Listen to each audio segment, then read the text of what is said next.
Oromoo yeroo baay'ee miidiyaa kanarraa nan haasa'a. Yeroo baay'ee nan kolfaa, nama wajjiniinis walitti nan bu'a. Garuu nama takka waa shawwadamee yookiin immoo maallaqas nyaatamee yookiin immoo waan tokkoon shawwadamu takkaatti kolfee hin beeku. Nan gaddaafi garuu waan kaanitti callisuu nan danda'a.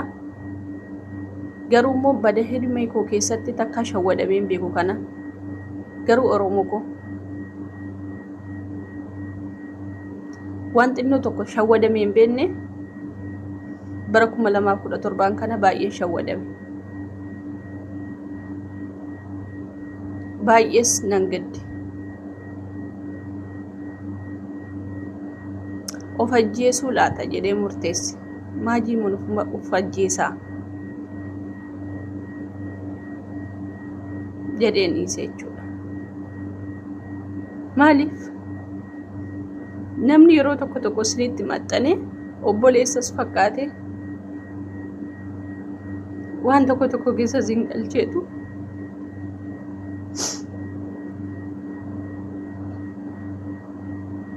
isin doorsisaa jechuudha. Takkaa namatti waan akka kanaa kolfee hin beeku.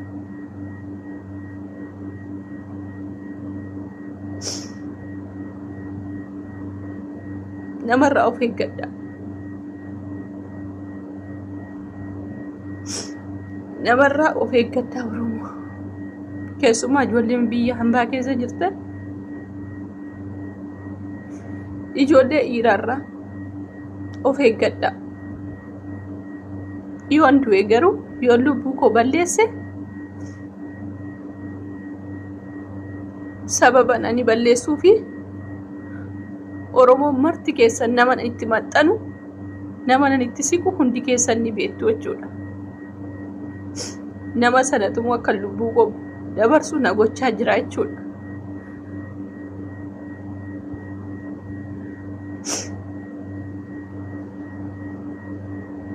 Hundi keessan tarii na jibbuu dandeessu.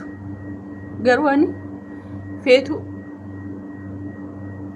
har'a feetu immoo boru hin beeku. Deemuu nan danda'a addunyaa kanarra.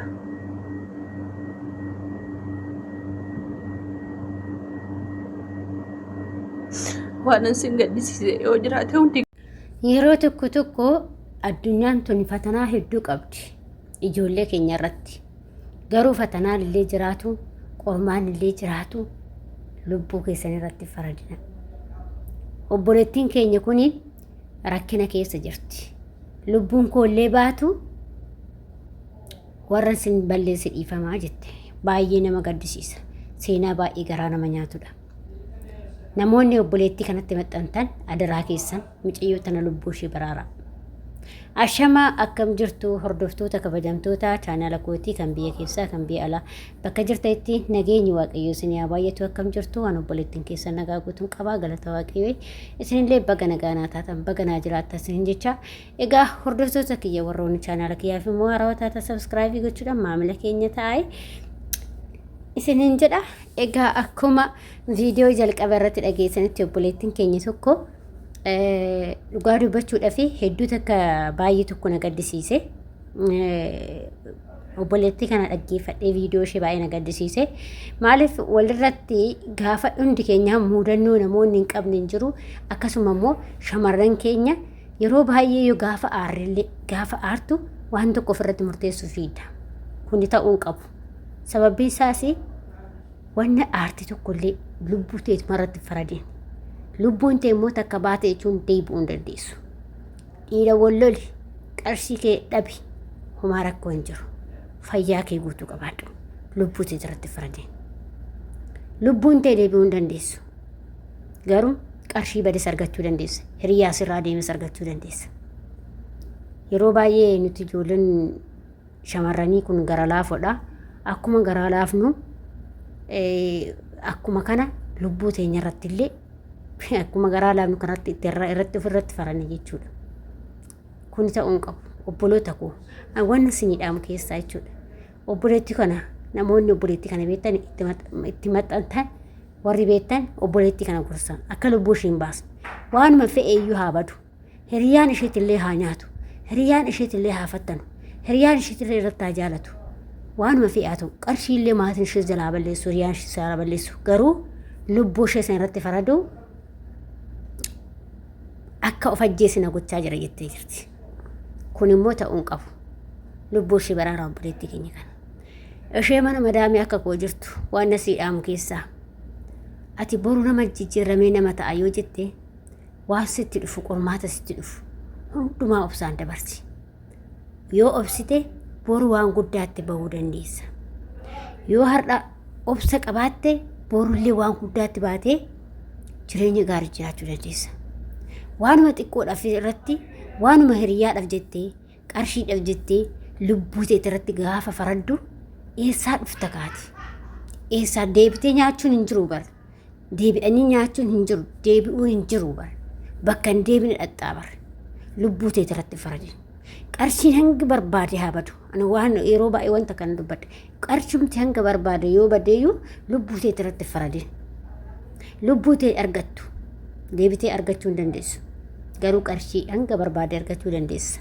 Fooqii ijaarsuu dandeessa. Veellaa ijaarsuu dandeessa. Waan barbaade gochuu dandeessa. Garuu lubbuu tee immoo bitachuu hin dandeessu. Akkasuma immoo ijoolleen tokko tokko dhiiraaf jettanii hiriyaadha jaalallee kiyya narratti jaalate narratti fuudhe narratti maali ta'e haa fuudhu ka maali haa fuudhu birrima keessan illee haa fuudhu baqa dhiisi baqa dhiisi keessaa bahi jireenya san keessaa bahi lubbuu kee dhiisiti lubbuu tee haa teessu jireenya san keessaa bahi atis jireenya biraa ijaarradhu yoo fuudhe maa isaaf jedhee fajjeessa fuudhu isee shashayyaa warratti fuudhu isaaf jedhee dhiiraaf jettanii lubbuu tee kan fajjeessina. Ijoolleen baay'een dhiiraaf jedhanii kan fajjeessan hedduutu jira. Narratti fuudhe, narratti akkas ta'e, narratti jaalate, ana na dhiise jettee lubbuu keetii irratti kan faraddu baay'eetu jira. Kana ta'uu qabu obboloota koo. Adaraa keessan of eeggadhaa. Maaliif lubbuun takka baatu hin argamtu. Lubbuu Waaqayyo nutti uume Waaqayyo nu haa baasu. Guyyaa isheetu hin baatu. Isheen guyyaa eeggattee hin deemti waan ta'eef. Kanaaf obboloota koo of eeggannoo godhaa isin jedha. Waaqayyo isin haa eegu. Hedduu takka na gaddisiise dhugaa Rabbii mucayyoo kana ilaalee. Osoo waan itti maxxananiitiin mucayyoo kana lubbuu ishee baraaranii dhugaa Waaqayyo seexannis waan itti nama hin goone hin qabdu waan ta'eef. Innaa akkasiin jedha hordoftoota kiyyaa adaraa keessa wanta akkanaa kana of eeggadhaa. Mucayyoo kana mudannoo ishee hedduu takka garaana nyaatte jireenya addunyaa akkana qabdi jechuudha. Carraa shamarranii keenya dhiphettuudha ishee baay'ee dhiphataadha dhugaa Rabbi carraan keenya baay'ee dhiphataadha. Innaa akkasiin jedha hordoftoota kiyyaa warroonni chaanaala kiyyaa faraatata sabskraabii gochuun maamila teenya ta'aa yaadaa fi qeeqa qabaattan koomentii barreessaa isin kabajaan viidiyoo biraatti gochuu deemuunitti viidiyoo kanaan turtii gaarii.